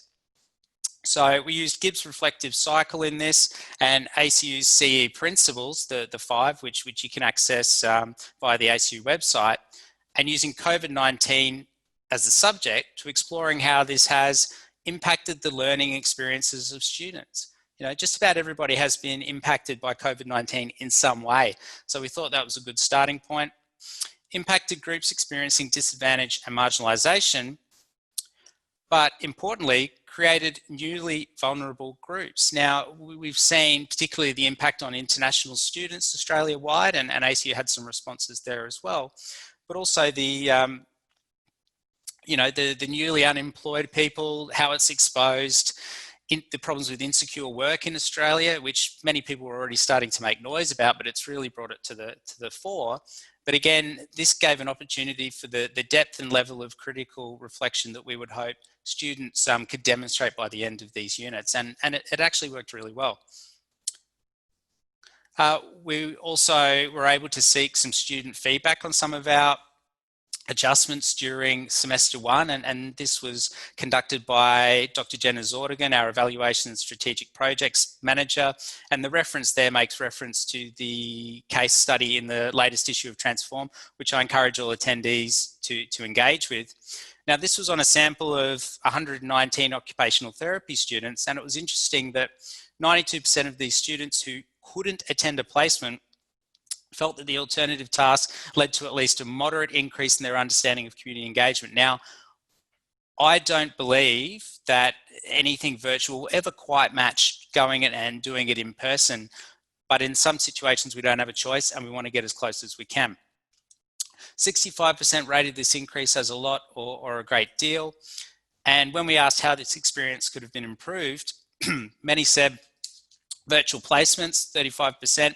But interestingly, 32% talked about guest speakers, and those instances where the units could have a guest speaker from a partner organisation, that certainly enriched students' learning.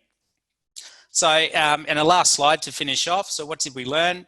Well, several things. The first is that deep, established and institutionally embedded CE can be a platform for curricular agility during a time of crisis. We believe having a central unit focused on community engagement provided the level of support, crisis support when needed. And it's also, we've learned about, or we've come to develop a greater but cautious openness to online CE opportunities where they can be deemed to be mutually beneficial and appropriate. Because even before COVID, there are some groups of students who a face-to-face placement is untenable for a whole host of personal or social reasons. So thank you for the time, and it's been a real privilege to present. Thank you, Matthew. Once again, that's another excellent case study. I really appreciate you taking the time to present. Our last but not least case study is Mitra Gusha. Mitra is a social impact practitioner with 20 years of experience across the higher education and social sectors. As part of her role as the Executive Manager of Social Impact at the University of Technology, Sydney, at the Centre for Social Justice and Inclusion, she has been responsible for developing the institution's social impact framework. She also leads our social impact program, which seeks to scale and enhance the university's contribution to public good. Over to you, Mitra. Thanks, Verity, and thanks, Matthew, for highlighting how to unmute yourself, because I just did what you did before. So thanks for that. And I would like to begin by acknowledging the traditional owners of the land that I am on, the Gadigal people of the Eora Nation, and pay my respects to elders past and present. And I also like to extend my acknowledgement and my thanks to all of the people who participate in this initiative, our partners, our community members who came together and helped us find the solution at the time of crisis in a university. And I'm here to speak to you about listening. And I think it's a thematic area that's come up a little bit through the various different speakers today. And the importance of that at a time of crisis, because when an emergency hits, we're prone to react and respond and draw on the knowledge that we have. And to pause for a moment and take a step back and listen is a critical factor. When COVID hit, every university pretty much, and this is something that we're all very proud of, stepped up to take up the public purpose role within the space. At UTS, I think the thing that actually helped us pivot is to that active listening and different forms of engagement and conversation, where we not only decided how to shape our response by our expertise and by our knowledge and by past experiences, but brought into the fold the knowledge and experience of people who are experiencing the impact of COVID in different ways. And we do that in multiple ways. So as part of our engagement with our local community, we have over the number of years now been implementing an appreciative inquiry model of working, where we not only talk about what people want to focus on in terms of solving problems, but where the assets of the community are, where the aspirations for the community are, and what people's dreams for the future are, and also what problems they want to address. Different forms of engagement also bring into the fold, deeper conversations through focus groups or co-design of various different kind of process where we engage directly with community. And we also reach out to our service providers in terms of trying to build on their knowledge and their understanding of what the main issues are, and what the concerns are, and where the assets of the community are. During COVID, it was really interesting for us because we had to really up our engagement in that space. We usually are involved in monthly conversations with our community partners, and during COVID, that increased to a weekly session where people were rapidly responding to what was emerging during the time. And of course, we have a moment in time kind of response as well. When COVID hit, we also were, considering, perhaps our knowledge being limited in terms of what the experience for our students are. So we began our work with undertaking a survey with 700 students, and particularly targeting people who were likely to be more impacted by COVID. So our traditional equity target groups, but during COVID, also our international partners. And what that allows us to do, all of those conversations that build over time, allow us to move from a directional response, which is, often what's quickly, we jump to, where we think about, okay, this is the university and this is the role of the university to this community and to that community, to a model that's much more relational, connected, and asset-based, and considers not only what needs are, but what people's assets are. So through our conversations, we heard about the fact that our internal community, particularly the students who are experiencing hardship as a result of COVID, were experiencing financial hardship. They were experiencing social isolation. But our external, and at the same time, we were talking to our external communities who, in terms of the community organizations that we partner with, we could hear that they were having diminishing level of volunteers at a time when the demand for the services were in fact going up, because people were worried about the act of volunteering for those services. We also, in the conversations with the community themselves, heard about the social isolation, the digital disconnect, which is really, really critical in terms of that digital divide at a time when COVID pushes us all online. But we also knew about the assets of the community, and both internal and external. Our students, despite the fact that they're impacted by COVID, have amazing resources to contribute, both in terms of their human resources and the knowledge space that they hold. Our external communities offered meaningful work and an opportunity to engage. And so bringing all of this together, we developed the Community Ambassador Program, which essentially took that pool of funds that our university had committed to supporting our communities in terms of the impact of COVID, and funneled $500,000 of that towards employing students who were experiencing financial hardship as a result of COVID, to then redirect their efforts towards the community needs that were being identified by partner organizations and by community members alone. And this is still ongoing, but at the end of August, we had 75 students engaged in this way who had contributed 5,000 hours of their work. Listening makes you realize that there is no one model that works effectively. So I'm sharing with you 3 examples, but there are others, of how this work got articulated. And the first of that is around a partnership with community organizations that are our partners. So students working with, our partner directly with our partner organizations and getting placed as part of communities who are delivering services to marginalized and vulnerable communities. So with Food Bank, Oz Harvest, Glebe Youth Service, who is delivering food to our community organizations. The second was through a partnership program that we implemented with alongside, hand in hand with our community partners. So in listening to all the community organizations that we worked with, but also with people, the community members that we had engaged in dialogue around the appreciative inquiry sessions, we knew about the digital divide. And so we put together a digital mentoring program that allows our students to work with people in the aging population to support the development of digital skills. This allowed our students, obviously, beyond the financial support, to actually develop skills and be able to practice their skills.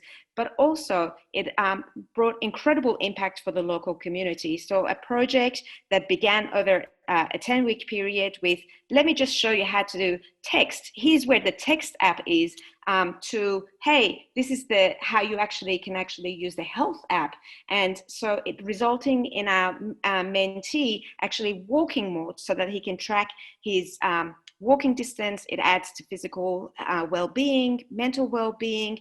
And at the moment, last week, they're looking at the telehealth app so that he can actually make his own appointments with the local doctor, which is exciting. And the last example I'm sharing with you is using our community to actually develop a response internally within our own boundary as well. So as a result of the survey we did, we know that welcoming and belonging was an issue that was identified by the students at a time when COVID hit. People are feeling isolated and not part of the organization. So we're working with a number of students hand in hand with our staff to co-design what well-being might look like, what a caring university might look like, and how can we actually strengthen what we have.